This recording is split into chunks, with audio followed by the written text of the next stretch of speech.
Welcome to the Great British Foreign Affairs Podcast, hosting insightful conversations with fascinating people to shape the way that Britain interacts with the world. This is Facing Coming Storms, the new international defence podcast from the British Army's Centre for Historical Analysis and Conflict Research and the Project for Study of the 21st Century, exploring confrontation and conflict for a professional military audience and all else who are interested. Hello and welcome to the latest episode of Facing Coming Storms. We've got a really interesting collaboration this week, which I'm really looking forward to. So we are co-producing this podcast with the Great British Foreign Affairs podcast. And unusually, I am the guest. So you'll be hearing my views and I will be being interrogated by Anna Joy Rickard, who presents that podcast. Thank you so much, Pete. So I'm Anna Joy Rickard, the host of the Great British Foreign Affairs podcast. And as Pete said, I'm going to be interviewing him. Peter Apps is usually the host of the Facing Coming Storms podcast, but today we'll hear his own insights and take. Pete is a Reuters defence columnist, a British Army reservist and an author. In this episode, we'll be doing a broad sweep of both the current state of play across the globe right now through a defence lens and also looking at what is coming upstream. So, Pete, I would love to start with the US, as you're currently in Washington right now, aren't you? And would you talk us through what the most important global threats for the US are right now? So, I mean, it's a really interesting time to be in Washington. Obviously, we've just hit the 100 days point of the Trump administration, and there's clearly a lot of political value for both the Republicans and the Democrats in talking up the differences between their positions, but actually there are also some quite striking similarities. So Pete Hegseth, who is Secretary of Defense, unusual Secretary of Defense, Fox News host, also a fellow podcaster, but also a reservist in the US Army with experience in Iraq, Afghanistan, and Guantanamo, but never a senior officer, never a general. He's never run a defense company. There's lots of stuff that he hasn't done. And obviously he's had his own sort of elements of controversy with things like the sort of leaked signal chats. And he will talk about three priorities in the DoD and the Pentagon, one of which is restoring the warrior ethos, which is partly code for sort of pushing back on some of those diversity, equality, and inclusion sort of points, but also, I think, partly trying to cut through some of the very, very slow defense procurement systems. So try and make it a much more of a sort of war-fighting kind of body. The second point that he talks about is rebuilding America's military. And that kind of speaks to that point that I just mentioned. The US military is the largest in the world, but we're going to have the first $1 trillion defense budget. And the reasons for those, sort of the why of those first two, are restoring deterrence. And the Trump administration's position on this is fairly clear. Their view is that the Biden and Obama administrations, by being sort of too flexible, too easily pushed back on things like Crimea and a more aggressive Chinese activity in the South China Sea, have emboldened America's adversaries, and that they therefore need to draw lines in the sand. And that's one of the things that this current campaign in the Middle East is about. So currently you've got US forces engaged in attacking the Houthi, who are the Iranian-backed, largely internationally unrecognized rulers of most of Yemen. And the short-term aim of that is to restore freedom of navigation through the Red Sea. But the larger aim, and they're pretty open about talking about this, is sending a message to Iran, but not just Iran, but to Russia and China, particularly China, which is their kind of main pacing threat, that the US doesn't screw around, that it is going to stick by the various things that it said. So that's the sort of upfront approach, and that is in many respects not that different to where the Biden administration was. One of the areas where it's not clear blue water between them and the Biden administration, because actually Biden's officials were pushing this fairly hard, but not quite as aggressive, is that the China threat is so large and significant and well-equipped, so particularly we're talking about stocks of Chinese missiles and so forth, that the US has to make that its main effort. And that involves pulling back in Europe and letting the Europeans take the lead there. And we don't really know what that looks like yet. It certainly means no more forces for Europe. The Biden administration sent sort of between 20,000 plus additional troops to Europe, but there's definitely nothing more coming after that. It may mean pulling some troops back at some point, and unusually for US administrations usually try and take a grip on leadership But this administration is very upfront that they would like to see more European leadership on defense, but they are being, I think, quite deliberately vague about what that means. So, for example, at the moment, NATO's top military commander is always an American. It is unclear to me whether that is something that this administration wants to put kind of up for discussion. It's also quite unclear to me whether the Europeans want that up for discussion. So that's the kind of big picture, big looming China threat. Obviously, stuff going on in the Middle East, dealings with Russia are very much viewed through those twin prisms of China and deterrence. So drawing a line in the sand, but also this hope of doing what some people here call a reverse Kissinger. So Kissinger detached China from the Soviet Union in the 1970s. Some people here will tell you that the big win is to detach Russia from China and deprive the Chinese of that kind of that support. And that's very much a live debate here. And even within the Trump administration, I think you would probably find wildly divergent views, or indeed in the top ranks of America's uniformed military, about what the right way forward is on that. That last point is very interesting. So in terms of detaching Russia from China, do you mean in terms of diverging opinions that therefore it's not clear how and when they're doing that, or that we're getting different signals at different times in typical Trump style? Or tell us a bit more about that. I mean, I don't think that's all about Trump. You always get this. So, for example, Admiral Sam Paparo, who is the head of the US Indo-Pacific Command, is very clear that in his calculus, the better the Russians do in Ukraine, the more emboldened the Chinese will be on Taiwan. That is quite a commonly held view. I wouldn't go quite so far as to say it's a majority view, because I'm not sure there is a majority view on that. The other view is that if you can get the Russians back on side, particularly exploitation of minerals, deny China Russia's minerals, or at least some of them, if you can work with Russia in the Arctic, that's a huge win. Now, I think that probably is a minority view at the kind of extreme, and it's probably held primarily by sort of non-military individuals within the Trump administration. And I think the kind of consensus in Washington is that that is probably too hard. Russia fundamentally is not going to fall in love with the United States. It's not going to fall in love with China either. Its relationship with both are going to be very, very coldly practical. I mean, I think the best case scenario would be that they sort of move into an India-type position. But the truth is that Russia clearly has designs after a chunk of areas in Eastern Europe that also where a lot of the population want to be part of the West, and that is always going to be a live confrontation. And I think the area where there's consensus, I think, is that even if you believe that protecting Europe is incredibly important, the Europeans need to do more. And the Biden administration was very, very clear in its last year in office that there was nothing more coming. The Trump administration is unquestionably louder on that. There are things like cutting off technical support to Ukraine that have really, really cut through. That's really alarmed the Europeans, but it also really alarmed the Asians, particularly really alarmed the Japanese. And you then saw Hegseth go out there and make a very big show of trying to sort of reassure the Japanese and the Filipinos.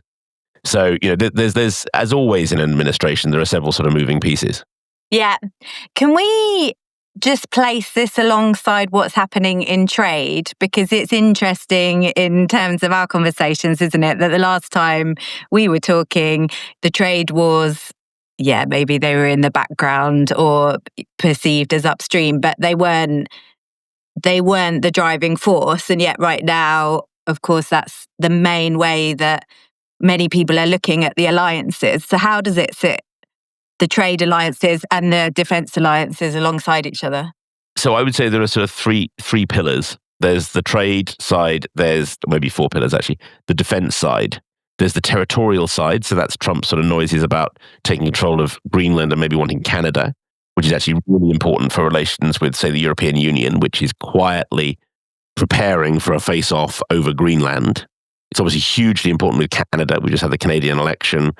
Canada has just elected a government that is aggressively, it would describe itself as aggressively pro-Canada and anti-Trump. Mark Carney, the Liberals, their position is we are very different to the United States. We're not going to be bullied. And then the last is the cultural piece. And I think different things play in different ways. So, clearly lots of concern in Taiwan, Japan, European Union about the tariff stuff doesn't necessarily stop the defense engagement thing going on. Certainly not in the countries that are really sort of permanently embedded with the United States. So Japan, South Korea, Britain, Australia, even when they're having quite serious tariff rows, And I was listening to Albanese, the Australian Prime Minister, on another podcast, and he was talking about the tariffs as a self-inflicted wound. But there's no way he's going to stop engaging with Washington. His line was, "We made our decision a long time ago. We're not going. That relationship's not going anywhere." Really important when it comes to China, because I think it has taken a relationship that was already quite punchy and poor, and while we could see a turnaround on it, I think it has worsened that relationship. And it will also probably worsen China's domestic economic position. And that, both within recent history in China and obviously more broadly, does tend to sometimes lead to lashing out in a more nationalist kind of way. So that's definitely an impact. And I think, and then there is the engagement with the persona of President Trump and the persona of those around him, who plays very differently in different places. The upside of President Trump as an individual, for those who care about deterrence, is that he is aggressively unpredictable. And, he is quite good at vocalizing that kind of, well, are you feeling lucky? If not, don't do it kind of approach. And, he's said many, many times that he doesn't think that Russia would have invaded Ukraine on his watch. And I think that is probably shared by quite a lot of people, that view. Even people who really dislike Trump, acknowledge that has a sort of effect. And then the second thing is what comes next, which is the persona of J.D. Vance, which we might talk about in a second, and what might come after the end of the Trump term. Yeah, let's just go pivot to the UK and the European lens. So asking that same question around the most important global threats right now, but from our side of the ocean, I would say. So this is where there's a big divide, I would say, culturally between the UK and the rest of Europe. Because for the rest of Europe, it doesn't matter what the global situation is. What they care about is what's the greatest threat to Europe. So just as South Korea, for example, looks at the world, and while other threats may come and go, North Korea is what they really look at, and will always be what they really look at. Similarly for the Europeans, particularly Eastern Europeans, Russia is a forever problem. It's always the top priority. In the UK, you've got this slight sort of hankering after a global role. And you've got this never-ending talks, this Treaty Defence Review, which still isn't out yet. At various points, I've been told has been won by the Navy, and then lost again by the Navy, possibly. But what that really looks like in the UK context is that there is a certain desire to be doing stuff in the Indo-Pacific, and a feeling that maybe Europe's a bit sort of is not the only thing we should be interested in. That's certainly not shared in the European continent. They are 100% focused on Russia. They are, I would say, sort of 80% focused on the defense of NATO and the European Union, which means much less spare capacity for the defense of Ukraine. So you've seen the UK is been willing to discuss potentially sort of 10,000 sort of personnel for Ukraine. One of the reasons why I think that's not working out as easily as it might is because for the rest of Europe, any soldiers they send to Ukraine are being pulled out of other areas of Europe where they might be where they're already facing the Russians. And people like the Estonians and the Poles, and to an extent the Germans, are very wary about taking a significant amount of their kind of very limited capability and putting it in a war zone, but also quite a long way from other potential axes of threat. Yeah, absolutely.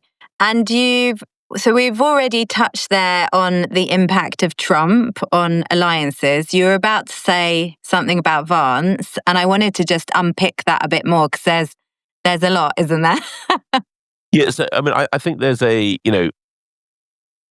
obviously, we're still very much in the beginning of this new administration. So even assuming that Trump does not make a move for a third term, we are looking at the current administration for the best part of 4 years. For quite a lot of these countries, particularly for someone like Australia or Japan, where you're really limbering up for, yes, there might be a short-term fight over Taiwan, which we can touch on in a bit. That could be as soon as 2027. But assuming that doesn't happen, you're going to be in a multi-year face-off that is going to run in the 2030s, the 2040s. And then your questions are, well, what does that mean for the United States? It is fairly clear, I think, that President Trump is a one-off. He's both different to those before him and he's different to those after him. And there are a bunch of characteristics that the Trump administration has that probably won't be shared with administrations before and after, not least that unpredictability. If you then go into, and I think this would quite possibly be true under quite a lot of the Democratic administrations you could imagine in the next 10, 15, 20 years, an Alexandra Ocasio-Cortez administration, for example, feels to me like it might also not be terribly interventionist. J.D. Vance, obviously the front runner at the moment as the vice president, more explicitly isolationist than probably any significant figure we've had since maybe the 50s. And it feels like that is one of his selling points, and he sort of owns it. He's also not devoid of being unpredictable. He's got a temper on him. He's very open about that as well. But, we could easily be seeing, at the moment, everyone is sort of assuming that we will see a long period of Republican rule because the Democrats haven't got their act together. But the truth is, over a 20-year period, we're probably going to see both. And in either of any of those scenarios, assuming the US holds together and you don't start engaging with the US becoming a dysfunctional sort of failed state, which is certainly a fringe risk. Some people worry that it might become, might get very messy. But assuming it doesn't, they're going to be preoccupied with China. They're going to be less interested in sending people overseas. They're going to be struggling to recruit. The European, in mainland Europe, conscription is very much a live topic. I would not be astounded if the European Union introduced conscription in a crisis across the whole Union. Britain is quite unlikely to. The US is a very long way away from introducing conscription, even in an existential war with China. A lot of drones, technological superiority has always been the core of kind of the American kind of vision, and that brings you to the confluence of technology and sort of ideology, which is the overlap between isolationism and Golden Dome, which is the new US missile defense shield, which was one of the wasn't particularly trailed before the inauguration, but has been pushed quite hard, and which now quite a lot of heavy lifting is being done on the technical side by people like Boeing. And that is the idea that you could build basically a geostrategic version of Israel's Iron Dome, and you'll be able to protect the continental United States from not just rogue states in the North Korea sort of Iran mold, but they would like something that would be able to negate the Russian or Chinese atomic arsenal. Now, the Russians and Chinese are going to go pretty great lengths to make sure that doesn't happen. It's very technically difficult to do that missile defense piece. But the mere fact that people are thinking about that, I think, it says that there are quite considerable schools of thought in the United States who believe that sending their boys and girls overseas to fight and defend places is not something they want to do forever. And again, at the end of the Second World War, Eisenhower was talking about doing it for 10 years. They've been doing it for 80. There is a level of a sort of frustration with that. There's a level of frustration with how much it costs.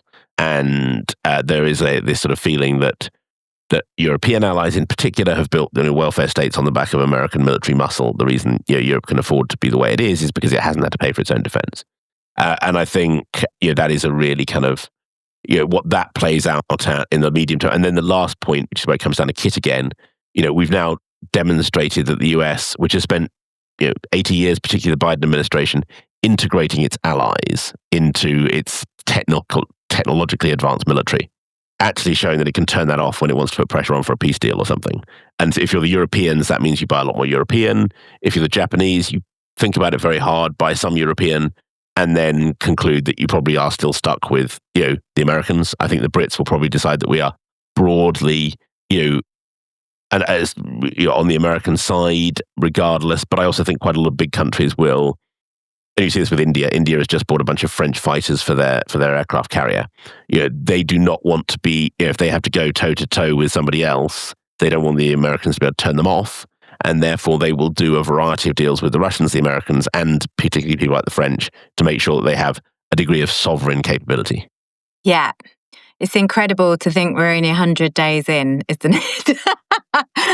I still feel like the real interesting content that you get from this kind of analysis is mapping this very short-termism on with the much longer perspectives, which I always really appreciate about our chats.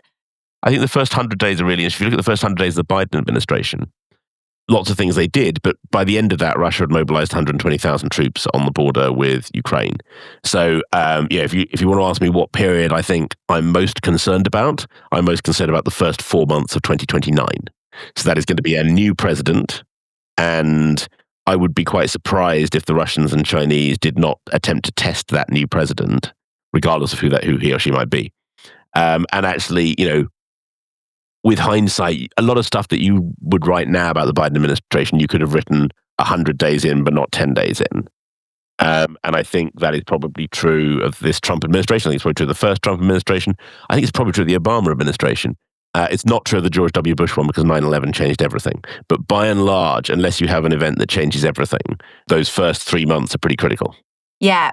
Let's go there and talk about Taiwan then, because you've just referenced it there. And of course, the guessing around dates has been an ongoing, you wouldn't say game, would you? But interesting piece. But what are you thinking right now about the risk to Taiwan around timings and how the US and the rest of the world are seeing that? It doesn't really matter how I see it. It doesn't really matter how anyone sees it, to be honest. The only person it really matters to us is Xi Jinping and whoever replaces him running China, because they will own the time frame. And if you look at it through that prism, then you get some quite interesting sort of conclusions. So for Xi Jinping, in many respects, it's a long game. He's put a lot of effort into establishing China's case to rule Taiwan as a sort of very old school imperial one. The Chinese Empire first sent troops to Taiwan in about 200 AD, so the time of the Roman Empire. And so his argument is, well, it's always been part of our sort of imperial orbit. The truth is that actually, yes, they've been sending troops there for the last 2,000 years. They've never managed to hold the place for more than a couple of centuries at a time. I mean, it's a bit like our relationship with Calais. We tended to lose it quite a lot, and eventually we've lost it permanently to France.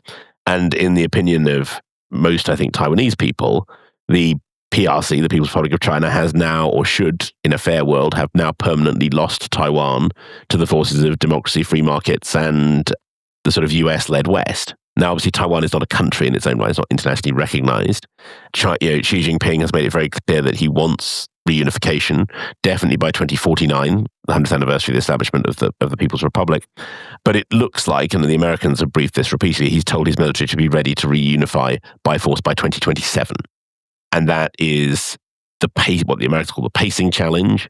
But that is essentially the timetable to which both the US and, as far as we can make out, the Chinese militaries are working, is that they are trying to get everything ready to be prepared to act in 2027. Now, what will actually happen is that both sides will discover that, not least because they've both been making preparations, neither side is really properly prepared. Massive job to get maybe 1 million troops across a 90-mile, very storm-tossed Taiwan Strait. I was down there in January of last year. You can only really guarantee good weather for a couple of months a year into sort of April or September. Anything that's crossing is going to be extremely vulnerable to missiles and drones. The Americans have put a very big piece of work into building missiles. They don't have as large missile stocks as they'd like, but they now have a thing called Project Hellscape, which is a project to build unmanned drones to be able to hold Asian seas in general and the Taiwan Strait in particular. And they've been very open at talking about that. They want to be able to hit 1,000 targets in the first day. So lots of real effort going in on that. The Chinese, for their part, are putting a lot of effort into amphibious training, naval capability. It's still it would be an enormous gamble to go for Taiwan, and it is not entirely clear that the People's Republic of China could survive as a political entity. I mean, China would, but the PRC Communist Pro, a catastrophic defeat in Taiwan, or possibly even a victory that just was incredibly costly in terms of lives and treasure. But it didn't really feel worth it when it was done. Now, the obverse of that is that, and this is why the people like Japanese and the Filipinos are very worried, once you hold Taiwan, it's very easy to dominate various things, including the maritime approaches to Japan. So there are Chinese military pamphlets that talk about being able to starve Japan to death, in the event, but Taiwan being the key thing to be able to do that. So, if China is going to be that great regional sort of military player that lots of Americans are worried it wants to be, and some Chinese definitely want it to be, and some Chinese definitely don't, then that Taiwan thing is the big kind of question. I mean, Trump and Biden take different approaches in that Biden made it very clear he would defend Taiwan if he was president, and Trump has made it very clear that he will never say. In terms of the administration's approach, they're very similar, I would say, in that all of the documents and all the briefings sort of say, well, actually, this is the number one thing we're working to deter. And then you get some other sort of messages around the edges. J.D. Vance, you already mentioned, has been publicly quite skeptical of the ability to defend Taiwan. So and there's also questions about how well prepared Taiwan is to defend itself. So the number 3 at the Pentagon is a guy called Elbridge Colby, who I know reasonably well, his line for about the last 10 years has been, we need to pull back from Europe to reinforce China so we can reinforce it in Asia so we can protect against China. He has slightly switched his position on Taiwan in the last 2 years, the last year in particular, because he believes Taiwan is so ill prepared to defend itself that it may need to be abandoned by the Americans so they can hold the line elsewhere. I feel that messaging is quite, that's the sort of messaging that might make Xi Jinping feel like he's having a lucky year.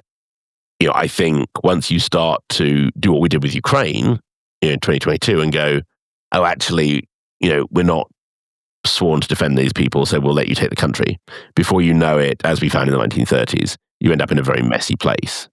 The way the Eisenhower administration wound up in the 1950s was to basically having watched the Truman administration not stress that it would defend South Korea and then had to fight a 3-year war over it that nearly ended in a nuclear exchange. Basically, Eisenhower and his sort of team threw their arms around everything and said, if you try and attack it, there'll be a nuclear war, and then held that line for 40 years. I mean, I suspect that may be where we end up, partly because, where we are at the moment, where everyone is preparing for and considering these vast conventional wars, is expensive, dangerous, and continues to be escalatory. And I think the Trump administration's critique of the Biden administration, which is all of this stuff we're doing is putting us on a sliding scale to escalate to World War III, possibly had some merit. But by the same token, the current administration also risks finding itself on the same kind of glide path. So, there is and there are a bunch of things that, every time you send more troops to Ukraine or Taiwan, more training teams, then it upsets the Chinese or the Russians. They are very different scenarios, but at the same time, actually, there's quite a lot of stuff that carries almost straight across, particularly because, we know that Putin doesn't really believe in Ukraine's right to exist. He's made that very clear, and it's incredibly clear that the same goes for Xi Jinping and Taiwan. Yeah, I want to come on later to talk more specifically about Ukraine and about NATO, but we were talking about the 100 days. I'd love to talk about the Middle East right now, because there were different opinions on what might happen in the Middle East as Trump came in. Tell us about how you see how that's developed and where it's now going. The big picture, as it has been for the last 20, 25 years, is the confrontation between Iran and Israel and the Gulf states. That Iran is not in a particularly happy place right now, but it's lost a very large chunk of its own air defenses to Israeli air attacks last year. It's lost its proxies. In one of the ways in which Iran was deterring Israeli attack was this idea that they could inflict massive damage from southern Lebanon. That capability has basically been destroyed. So Iran is weaker. It's probably, it could build a nuclear weapon very quickly if it wished to. It spent 20 years sort of trying to build a nuclear weapon, but also working very, very hard not to. So, it's a process that could have been a sort of 5-year route to an atomic bomb a la North Korea. The Iranian government has always stepped short of crossing that threshold because it's believed that it would deal with consequences from both Israel and the United States. The Houthis are continuing to play a pretty robust game, and they are proving quite hard to eradicate by this US air campaign that's tied up, and currently one aircraft carrier, certainly at some points 2 aircraft carriers, forced the US to pull all of its aircraft carriers out of Asia to reinforce that effort. You can see, when you see someone like Admiral Paparo talking to Congress, he's extremely concerned that basically people are wasting his missiles by firing them into Yemen or using them to shoot down Yemeni drones, because he has a real shortage. He's going to be dealing with a China that has been building missiles for decades, like they're going out of fashion. And the CENTCOM region, so the Middle East region, always consumes all the forces, just taking one of his Patriot batteries. So air defense, vital in Ukraine, vital in Taiwan, vital places like Guam. He had to fly, I think, 70 plus cargo plane loads of Patriot battery to the Middle East to protect there. And clearly the Trump administration is hoping to. I mean, I think different people are hoping for different things. Some people are hoping for a deal with Iran. Some people are clearly hoping for the chance to really clobber Iran to demonstrate that that restore deterrence, as they put it. Although quite a lot of people would also worry that will get them more bogged down. What's your exit strategy of doing that? My view is that a lot of what's happening in the Middle East, from the perspective of the Americans, both now and under Biden, is very performative. So there were a bunch of reasons why the Biden administration gave the Israeli government basically a blank check after the October 7 attack. Some of them are sort of historical, personal. Biden remembers the foundation of the State of Israel, sort of hearing about the Holocaust. But part of it is, and Biden was quite upfront about this, and so have various Trump administration officials, part of it is demonstrating that America stands behind its allies, because if America stands behind Ukraine and it stands behind Israel, then it will stand behind Taiwan, and therefore, and therefore the Chinese might not attack. more complicated with the Trump administration. Trump administration's got very good relationships with particularly the Saudis and the Emiratis, who are the two sort of rising powers. Qatar as well. Those three Gulf states have complicated relations with each other and with China and with Russia. So, those places are very much, they view themselves as being, sort of taking that very global South approach that you'd also see from a South Africa or even to an extent in India, although India has more of a challenging relationship with China, where they try and put themselves in the middle. So lots going on there. And I think the Trump administration is probably approaching its limit for Middle East engagement.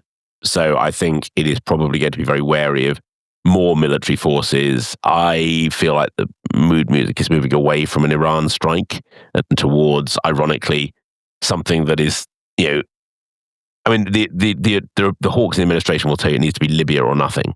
Libya gave up its nuclear materials, and they want to see Iran do the same. Now, having said that, everyone remembers what happened to Muammar Gaddafi and indeed Ukraine, the two places that have given up their atomic, well, three. South Africa also gave up atomic arsenal, but South Africa does not have natural predators.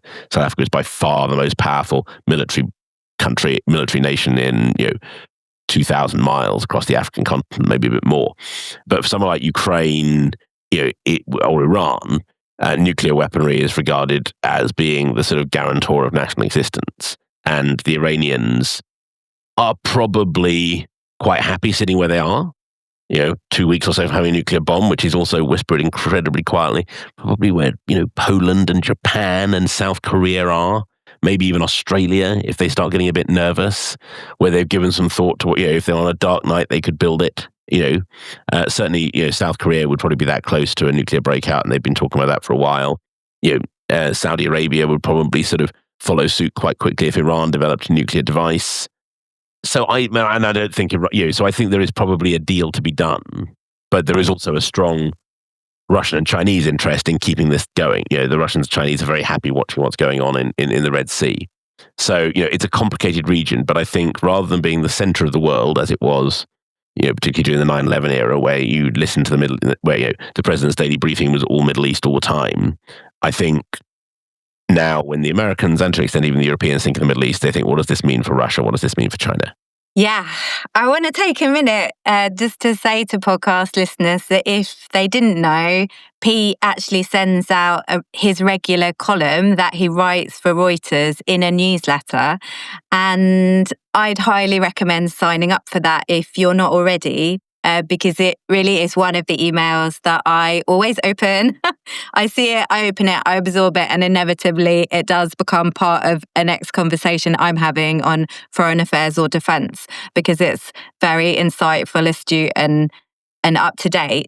So if you do want to sign up to that, go to www.projects21.org and you can join that newsletter and get the Reuters column straight to your inbox. And I also host a newsletter called Wonderful World, Wonderful Life that covers world affairs and travel and adventure combined with leadership and productivity tools. And you can get that by going to www.worldshapingleadership.com/newsletter. Makes me think I should rename mine Terrifying World, Terrifying Life, but never mind. I love that. More to come on our collaboration.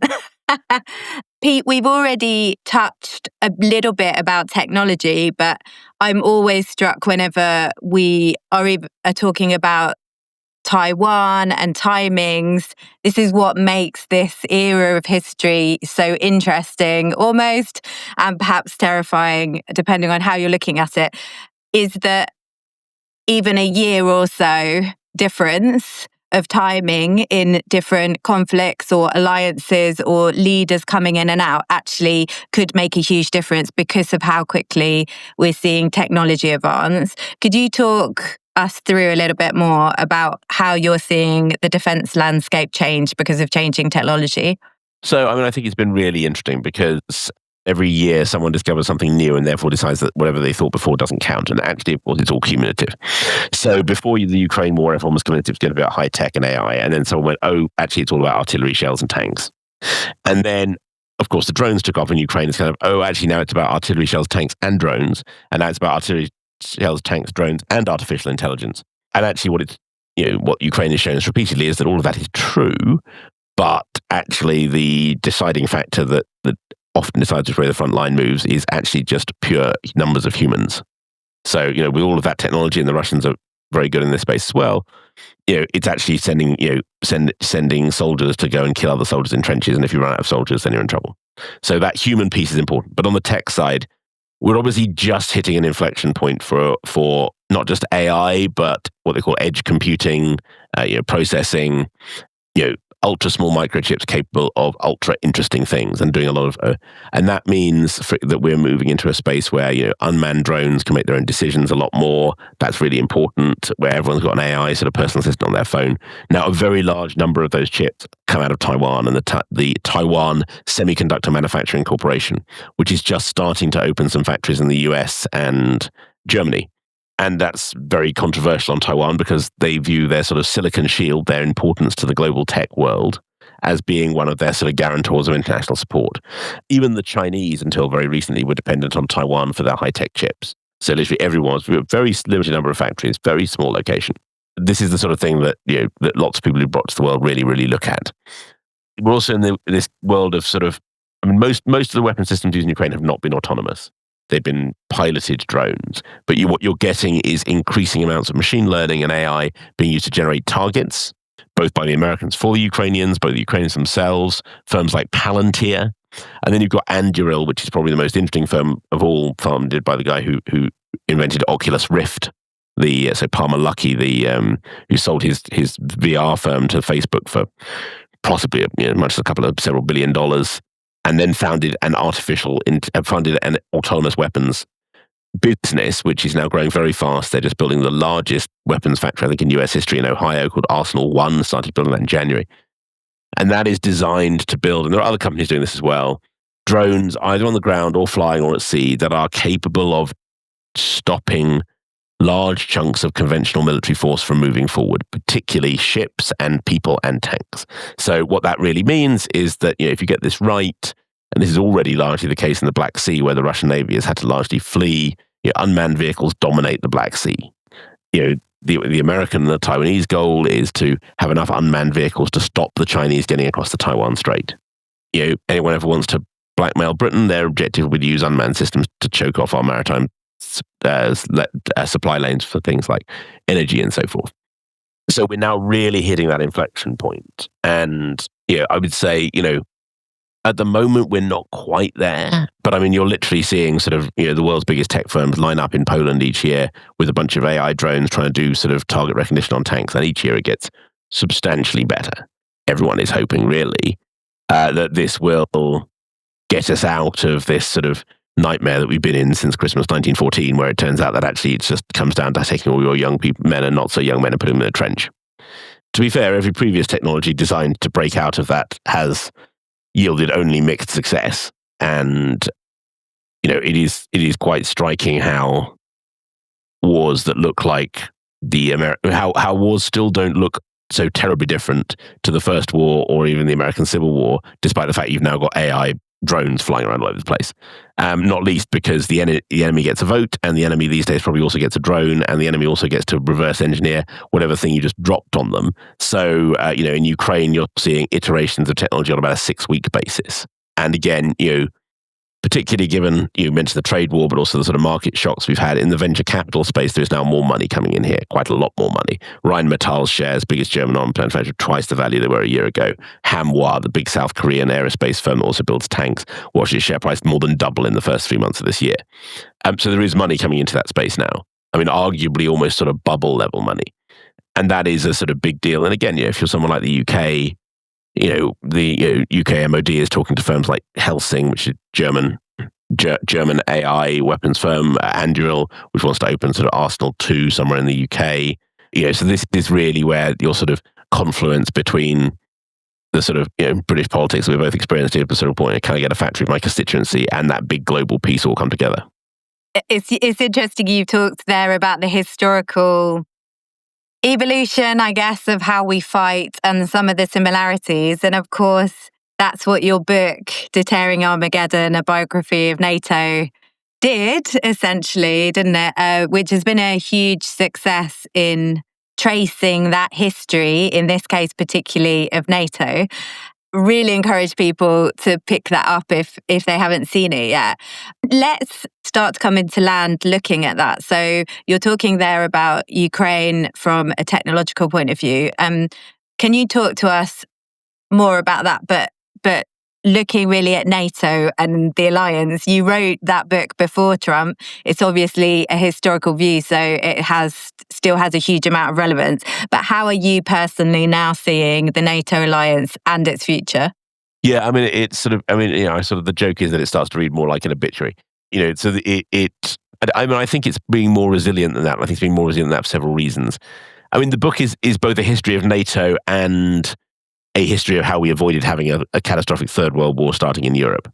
So, I mean, the way I kind of couched it, the reason I went for the phrase biography is, NATO is the flawed central protagonist of a multi-decade effort to stop another major European war going global, and in this case, ending the world.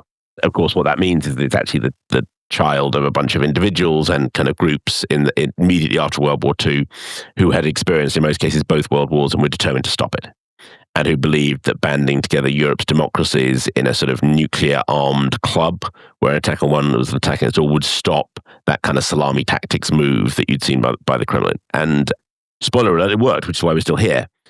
Lots of problems, quite striking just after NATO is created. Mao and Stalin sit down and they decide what they're going to do, and they decide to go after Korea, which is, of course, not part of the NATO alliance. The NATO does not operate in Asia, despite the fact that increasingly you see particularly the Japanese would really like it too.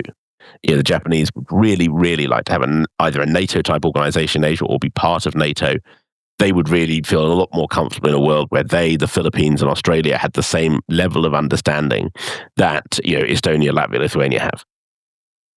Having said that, Estonia, Latvia, and Lithuania, who made a 25, 30-year bet on NATO membership as being their guarantor of sovereignty and survival, are now feeling a lot less comfortable about that. We had Alid Naylor, who's an Estonian-British writer, on a podcast about 4 or 5 weeks ago, and she was talking about how shocked people are in the Baltic states by the fact they no longer feel they can rely on NATO the way they could. One of the reasons for that, of course, is because when we say rely on NATO, what we really mean is relying on the United States. And this idea that the US, the Baltics are in a tough neighborhood, this idea that there might not be help coming, they might be abandoned, is deeply disturbing for people in those regions, and they're handling it all in slightly different ways. Poland, I think, views itself as being tough enough to kind of survive. Poland, I think, is an interesting example of a nation that has a plan for both operating within NATO. So with the Americans, they want American troops on their soil, but also has a plan in their back cupboard for a dark night if NATO fails, which is essentially conscription and possibly a nuclear deterrent. So they are thinking both of those terms. It's more challenging for the Baltic states because they are never going to build their own nuclear program. They're only 1 million and a bit sort of people per nation. You'll still see NATO, US-led command structure. So with a US general at the top. Coordinating activity across the continent, that feels like no longer a foregone conclusion. So you now need to have a sort of plan for Europe to fight either with a bit of the Americans, a lot of the Americans, or no Americans, and each one of those is very different. So some scenarios, the base scenario was that as many as 200,000 US troops might come to Europe in time of war. As recently as the Biden administration. That's probably not going to happen now. Of those troops, if any come, most of them are going to be in the Pacific. Are we going to maintain access to American intelligence? Will the systems like HIMARS, the long-range rockets, work? Or will the Americans pull the plug? Most people are assuming that the Americans would still be in to back that up. But again, if in the event of a grand bargain with the Kremlin, which is what people are really concerned about, who knows what that might look like? We've definitely seen the Trump administration look at giving away Ukrainian territory. Obviously, your nightmare if you're the Baltic states is that someone else gives away your entire freedom. So, I think, the big picture, so 75 years, end of World War II to now, or 80 years, of course, with VE Day this year, we got through that bit. Well done us. The next challenge is to get through the next 75 or 80 years. NATO, I think, offers some interesting lessons there, not least that structure is important. And you can see the Japanese, the Japanese Prime Minister keeps on being shot down every time he mentions this, but it's not stopping him from mentioning it. So, I think, there is a feeling adrift in the world at the moment, I think, that the world's most powerful democracies, Japan, Germany, Britain, should not maybe be as in hock to the United States as they have been. And that they should be big. NATO alone makes up more than half of all global defense spending. Now, clearly, there are massive inefficiencies there because it looks like they probably would struggle, European states, to deliver 25,000 troops for Ukraine. So if you manage to spend that much money and you can't generate 25,000 troops, that tells you something's not quite going right. But I do think there is a level more serious thinking. And to an extent, because we're playing a long war game as well as a short war, I think as long as Putin knows that if he tried to conquer Poland, he'd be fighting German conscripts in year 8, it probably just won't happen. And therefore, there are limits to how much you need to build out all of that long-term sort of stuff. The reason that we didn't bankrupt, the reason we won the Cold War, don't forget, and it's important to remember this, is that we didn't bankrupt ourselves with military spending the way the Soviets did.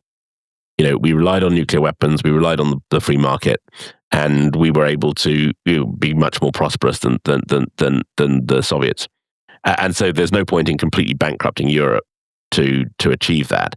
The other wild card in both Europe and NATO is the rise of the far right. An AfD win in Germany in the next election, a National Front win in France would be a game changer. We've seen the sort of how someone like Viktor Orban in Hungary can make it harder for NATO to work. That could, we could be in a very different situation there. And that, I think, could make NATO quite hard to function. And for Britain, that raises questions because NATO is basically Britain's plan and it doesn't have another plan. Yeah, it really is a watch this space, isn't it? Not just for Europe, but for what it tells us about how the world and how its alliances hold together as we look at conflict across the board. Pete, fascinating as always. Thank you. We thank you to our listeners from both the Great British Foreign Affairs podcast and Facing Coming Storms. We really encourage you to go to each other's podcast and subscribe. And we look forward to seeing you again in future episodes.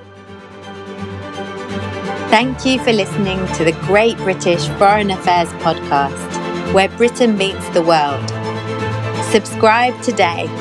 Share it with a friend or colleague and be part of shaping Britain's role on the global stage.